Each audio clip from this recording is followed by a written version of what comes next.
Good morning. Today I'd like to share with you what I've come to believe is the most essential thing that we can do for world peace. So with that in mind, I'd like to ask you a question. How many of you have rich, rewarding, consistent prayer lives that lift you up every day?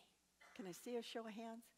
That's wonderful. And you know, it's safe to be honest in unity here. So if you don't have that, it's okay. That's why we're here, isn't it? And how many of you would like to enrich your prayer lives, no matter where you are in that journey? All right, well, let's explore that together today. Years ago, I was working at the United Nations University for Peace in Costa Rica. And I had a very demanding job because they were in a period of renewal. So I was working over 60 hours a week already. And then out of the blue, they asked me to produce a national musical on the stage. Yeah, that's what I said. Oh, wow. Really? Missouri farm girl here, and this was going to be in Spanish. And so actually, I was thrilled to be asked to do this because this musical was going to be based on the poem Razur. And this is an 85-page epic poem, a mystical poem that had inspired all my work in Costa Rica. I had already founded a small school called the School of Razur. And then I founded the Razur Foundation to fund this school. So this poem had meant so much to me, and to be asked to produce a national musical based on the story of it, it was huge. So I embraced this task, but that task on top of my already demanding job was just over the top. I soon became exhausted, and I went home one night after a very stressful, tiring day, and I was just desperate for some peace. Now, I had already learned how to do something called heart-brain coherence to de-stress. How many of you are familiar with heart-brain coherence? Okay. So I had learned how to do this, but I was only doing it when I was desperate. Well, on this particular night, I was desperate. And so I moved into heart-brain coherence, which is very simple. It's focusing down on the heart, and then breathing as if breathing through the heart, and then feeling appreciation for something that's easy for you. And when we do these 3 steps, the heart and the brain move into a state of coherence, and so we can de-stress. So I did this just before falling asleep. Well, that night, I had a vivid dream. In my dream, the phone rang. Picked up the phone. Hello? Hello? Who is this? This is God. Okay. God said, you've been trying to do too much. Just pay attention to Razur and everything will work out. Have you got it? And I said, I've got it. And when I woke up, I knew I would resign from my solid job at the United Nations University for Peace, which was a job that didn't come along every day for an American in Costa Rica. And so I resigned, and as a result of that decision, all of my work moved forward, and my book, Completely Connected, came into being. So that dream and that decision to follow that guidance made all the difference in my life. However, I believe that Spirit broke through into my dream because I wasn't accessible any other way. At that time in my life, I was externally focused on getting things done. That's what I'd learned to do in my family. Chop, chop, get it done was the mantra in my family. And so it was very challenging for me to get still, to be able to get quiet enough to pray. And so I would have things happen in my life that would trigger me, and I'd be on a merry-go-round with my thoughts and feelings. I was disconnected. You could say that my inner phone line was off the hook a lot of the time. And so I didn't make the best choices during that time in my life. I wasn't very discerning, and I wasn't able to maintain long-term connection in my relationships. So I was experiencing lots of ups and downs, connected, disconnected, connected, disconnected. And I yearned to be completely connected to myself, to others, to spirit.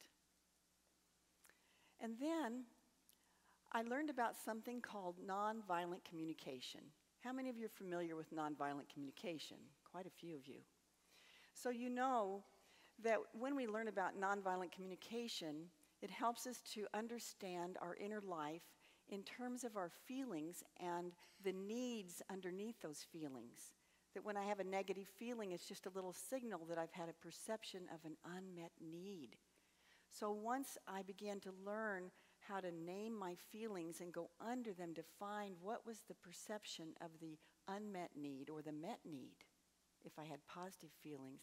Once I learned this way of understanding myself so I could say to myself, what's going on with me? Instead of, what's wrong with me?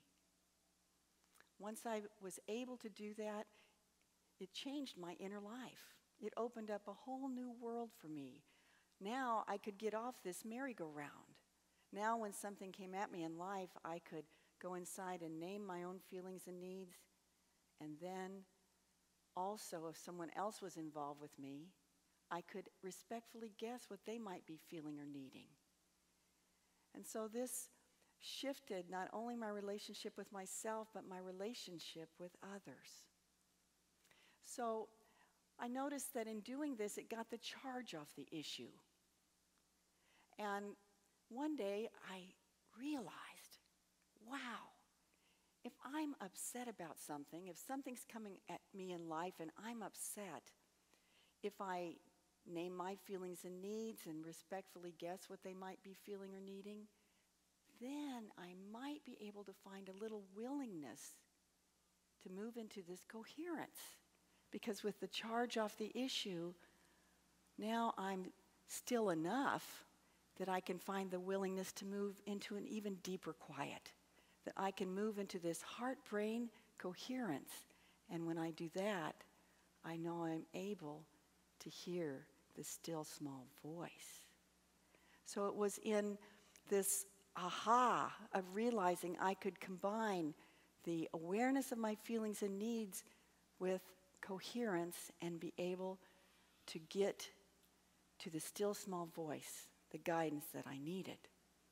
And so later, after I began teaching this to others, it became the B-Peace practice. And when we teach it in the secular world, we call it the connection practice. So I was teaching the B-Peace practice, and I realized that there was science behind it.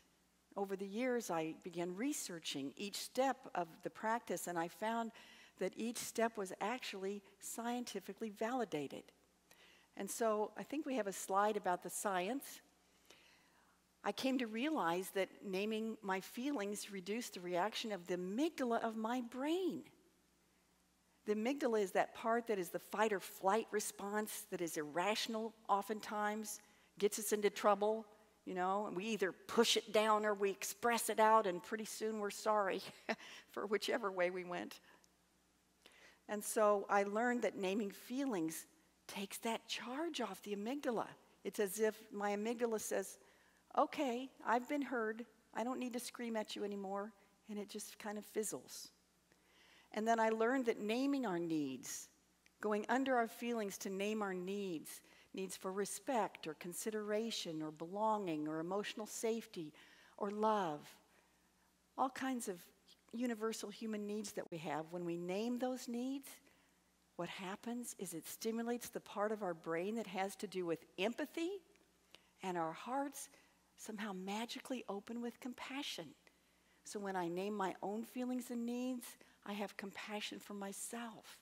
And when I respectfully guess what someone might be feeling or needing, my heart opens with compassion for them. So that's a fast track to compassion. And then lastly, I learned that this heartbreak coherence that we move into, because it ends with a feeling of appreciation, moving us into positive affect, or what you could call a good mood, that when we're in that good mood, did you know we're more reliably able to access our insights? And I call insights, when I go inside into coherence and I get an insight, I call that answered prayer. When I'm asking for an answer and it comes through my heart, you can call it an insight in the secular world, but in unity I call it answered prayer. So I learned that there was science behind these steps. However, I can't say that I really had yet learned to use this practice as regular, consistent prayer. And so something else needed to happen in my life, and it did.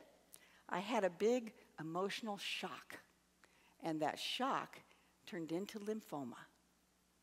So it was a good time to learn to pray. Yeah, right. Good time to learn to pray. And so in facing lymphoma, what I thought about was the experience of Myrtle Fillmore, co-founder of the Unity Movement. How many of you know Myrtle's story? You know Myrtle's story. So the entire Unity Movement was really based on or came out of Myrtle's experience of learning to pray to heal tuberculosis.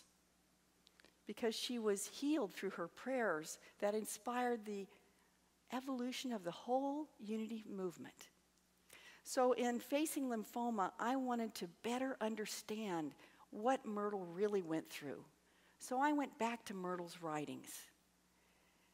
And what I'm going to do is act out a little drama that shows you what I learned. Now, at the time of this drama that I'm going to show you, Myrtle had been praying affirmatively like we pray in unity now. And she had experienced a lot of healing. However, she was not entirely healed. She was still having quite a few physical symptoms and problems. And so we know from the history that Myrtle would use a picture of Jesus as a point of focus in her prayers. So we know this isn't really a photo of Jesus or picture of Jesus, but Myrtle used a picture of Jesus, and she would just sit and talk to Jesus as a point of focus. And I'm guessing the reason she did that is that Myrtle probably had challenges focusing in prayer, moving from an external focus to this inward focus. How many of you have difficulty with that? It's a pretty common problem, isn't it? All right, so Myrtle used the picture of Jesus, and now I'm just going to become Myrtle.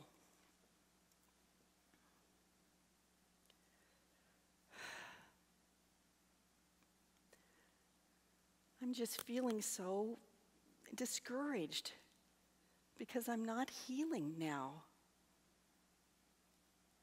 I'm confused because I've done everything that I know to do. I have searched my consciousness for any negative thought that is blocking my healing, and I don't find anything now. And I've been doing my affirmations and my denials, and nothing's happening now. I need to understand what is blocking me. What is blocking the divine flow of life in me? I just need an answer. The clarity of knowing what to do differently. What is it? Well, now I'm going to move into my affirmations. Just appreciating the divine flow of life in me. knowing that every cell and organ is working on my behalf. Every cell and organ of my body has a divine function and is designed for radiant health and well-being. I'm so grateful for my lungs, breathing the breath of life, breathing life into my entire body. And I'm so grateful for my heart pumping the blood of life, making me whole.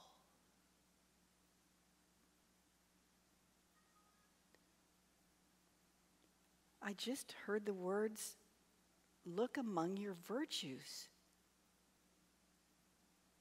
Look among my virtues? Are you telling me that I need to look among my virtues for what is blocking me? How could that be?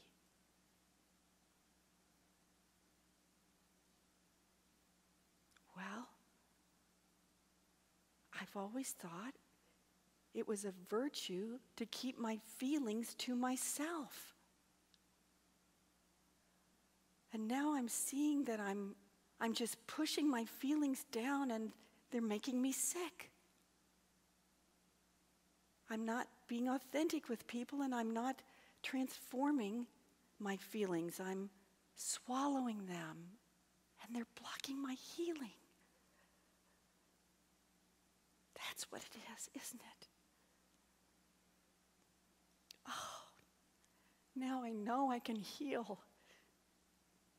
Now I know I'll be well. Oh, thank you, Spirit. Thank you, thank you, thank you.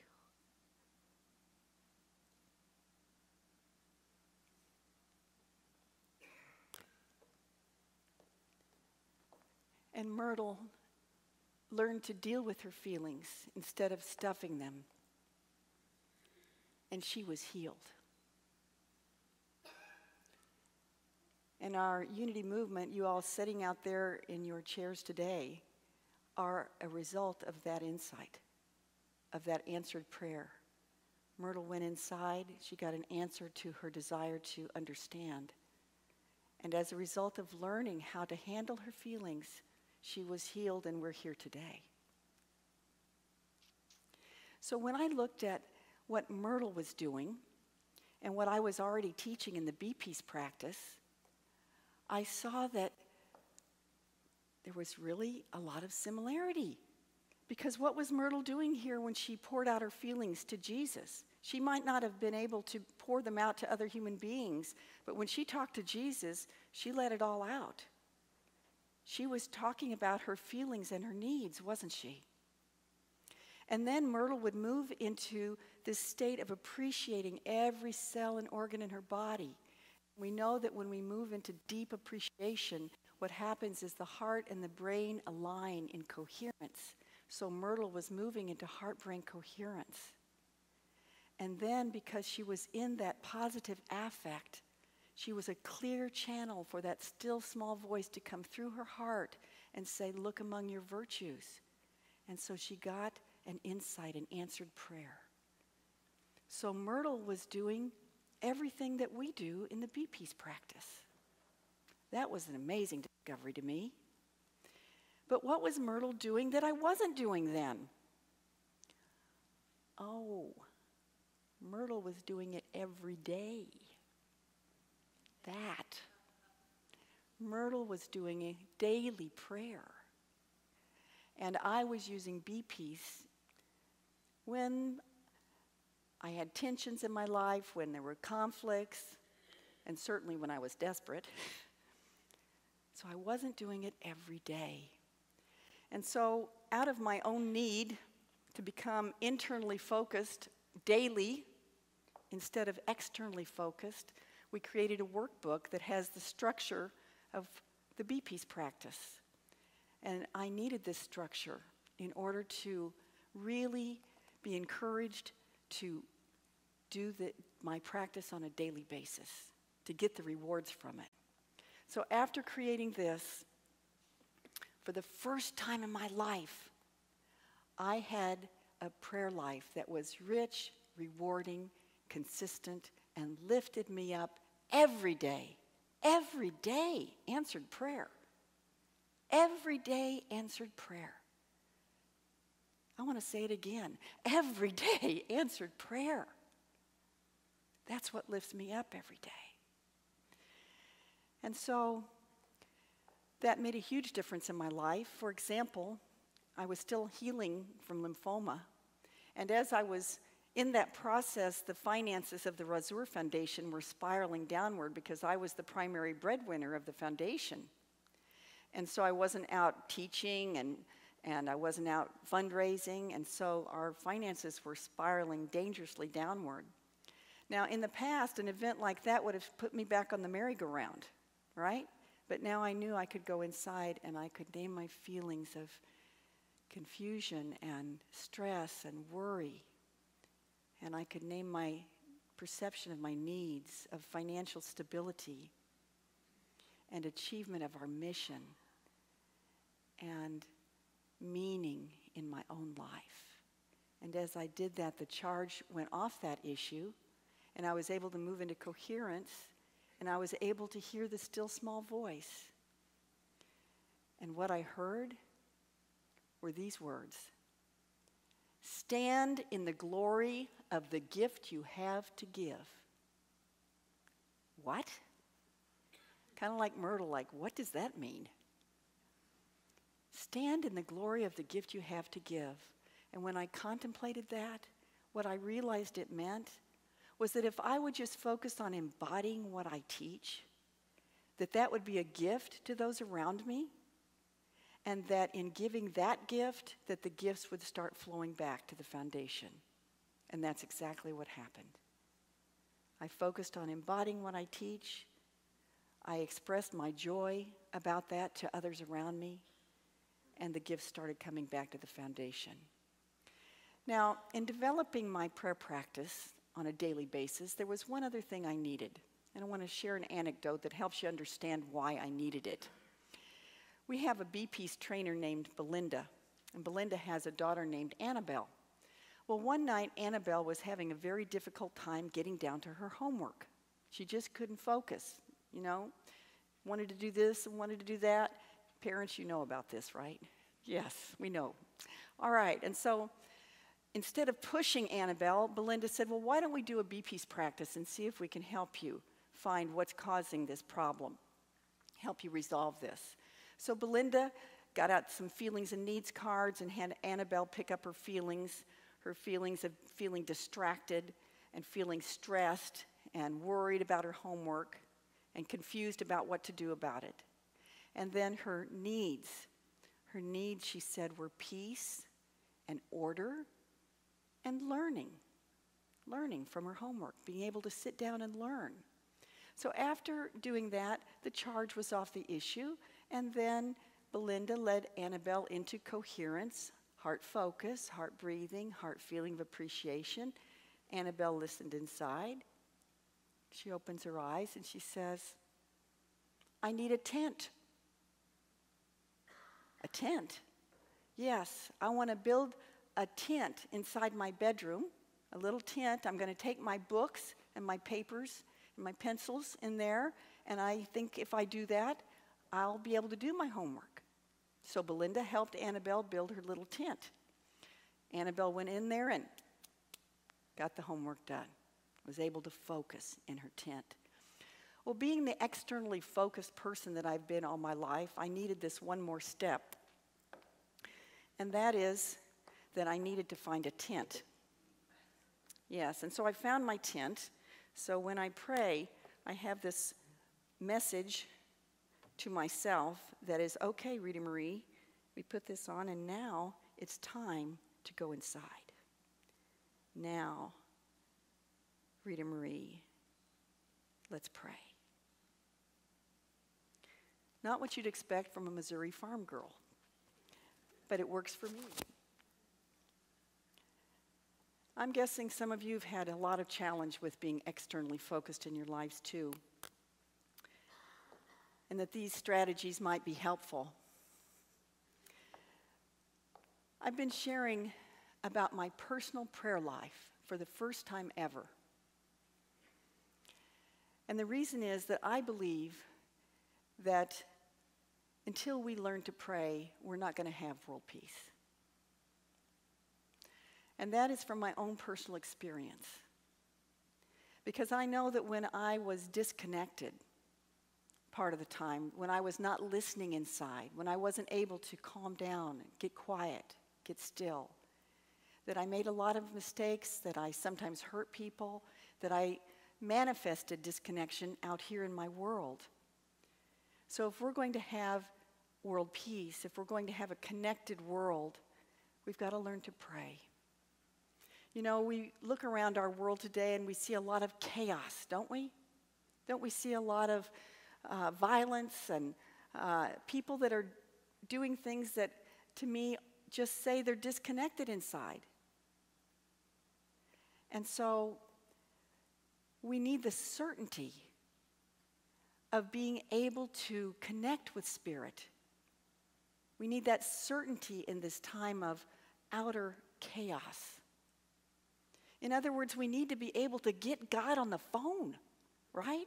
We need to get God on the phone and get the answers that we need. You know, it took me a long time to learn to pray effectively. But now, if God were to come through a dream and say, well, Rita Marie, have you learned to reach me now?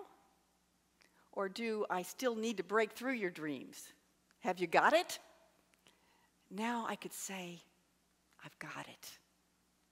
I've got it.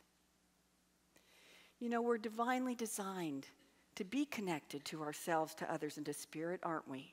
And in truth, there is nothing that can break our connection with Spirit. But we can be pretty good at not listening to that connection. Isn't that true? So we need to learn how to pray effectively. This afternoon in our workshop, I'm going to be talking not only about this prayer process individually, but also collectively. When we take this kind of prayer to the collective level, it's an incredible experience. It just helps us to manifest in a way that we haven't done before, to really get those prayers and be able to be the change that we want to be in the world. I want to give a quick example.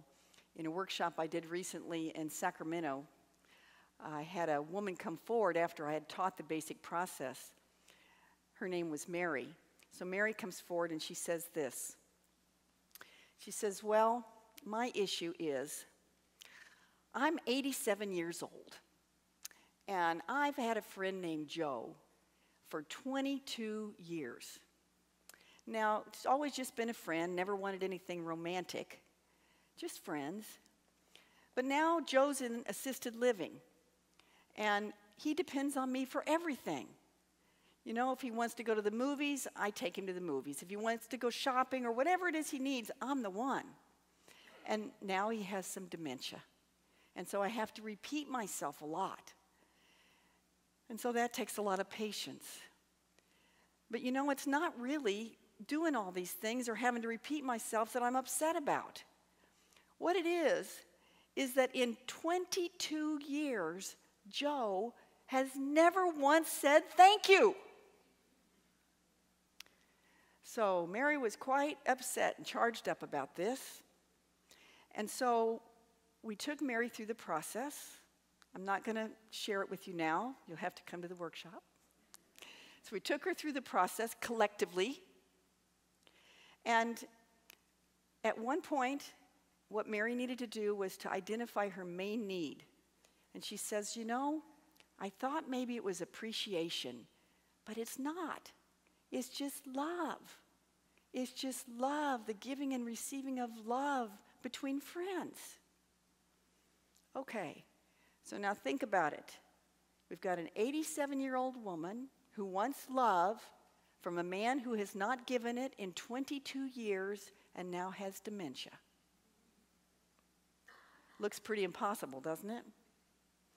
And so Mary sat down, we moved into Coherence, And after just a couple minutes, Mary opened her eyes. And I said, well, Mary, what'd you get? She said, well, what came to me is that my daughter has been telling me about something called eye gazing. It's when you look into somebody's eyes for a long time. I think Joe would be willing to do that with me. And if we did that, I think I could feel the love. So Mary went from being an upset, resentful, charged up person, and in 15 minutes, she was at peace. She was in charge of herself, and she had a creative idea that she thought was realistic for moving forward. So this is how quickly we can evolve, friends, when we get connected, and especially when we do it collectively. So I'd like to invite you to move into that kind of connection right now. Let's move into our meditation time. I invite you to get comfortable in your chairs.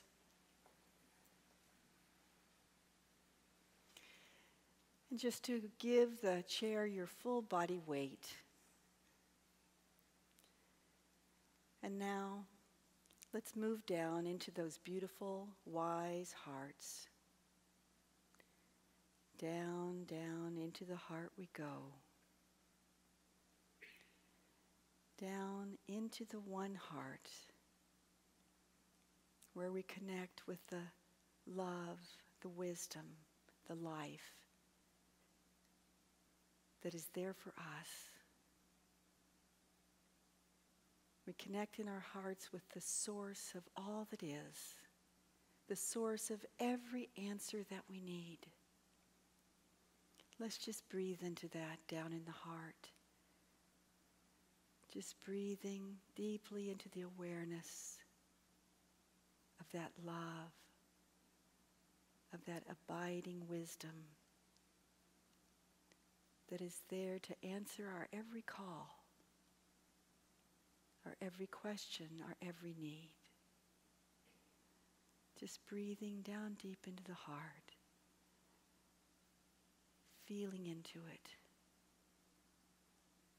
feeling into the love, feeling into the wisdom,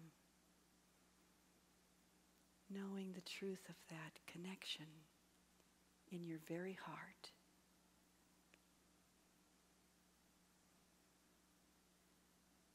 And now I invite you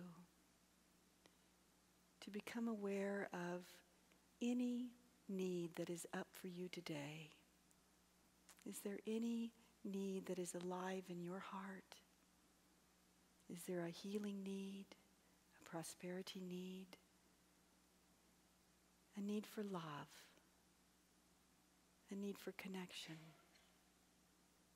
Whatever it may be for you, just let whatever need is there to arise to the surface of your consciousness. Let it come up so that you become aware and can have that need met. Just take a moment.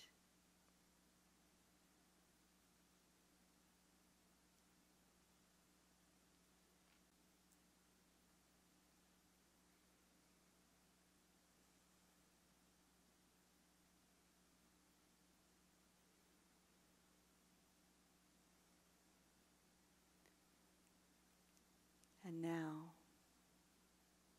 let's move in once again to the awareness of the wisdom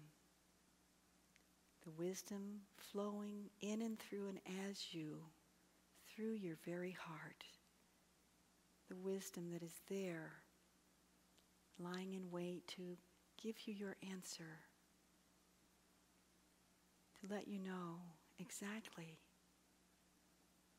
how to move forward in the silence.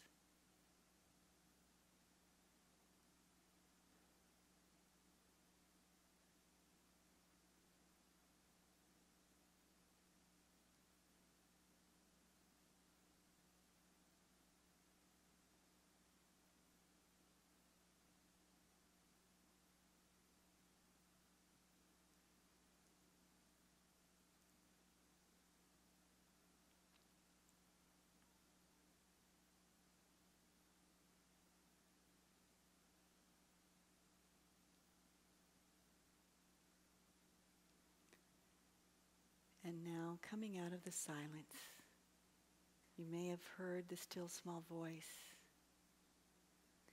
or that awareness may come later. Whatever it's been for you in this moment, we know that the answer is there, accessible to you, Spirit in and as you, living, loving, your being. And so we say thank you. Thank you, beloved Spirit. Thank you, thank you, thank you for the answers that make us feel loved, for the answers that show us the way, for the answers that show us who we really are. Thank you. And so it is. Amen.